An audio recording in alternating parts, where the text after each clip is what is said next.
Hello दर्शक नमस्ते, welcome back to my new blog. तपाईँहरूलाई स्वागत गर्न चाहन्छु नयाँ ब्लगमा। आज चाहिँ म यो गङ्गाको तीरबाट लाइभ प्रसारणमा जोडिसकेको छु।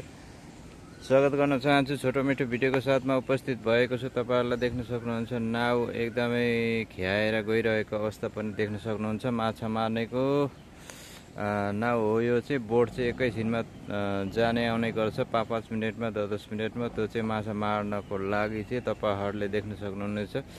माछाको लागि चाहिँ माछा मार्नेहरूको बोटको लागि तपाईँहरूलाई यस्तो छ। अनि यसको बारेमा चाहिँ तपाईँहरूलाई जानकारी दिनु पर्दाखेरि यो चाहिँ दुवैपट्टि पानी बग्छ। तपाईँहरूलाई अहिले चाहिँ यो कतातिर पानी बग्दैछ भन्ने तपाईँहरूले हेर्न सक्नुहुनेछ। पछि तपाईँलाई अर्को भिडियोमा म अर्कैतिरको देखाउनेछु। हस्त धन्यवाद। भिडियो हेर्दै गर्नु होला। के लाग्छ, कस्तो लाग्छ, सल्लाह सुझाव प्रतिक्रिया दिन नबिर्सिनु होला पनि भन्न चाहेँ मैले।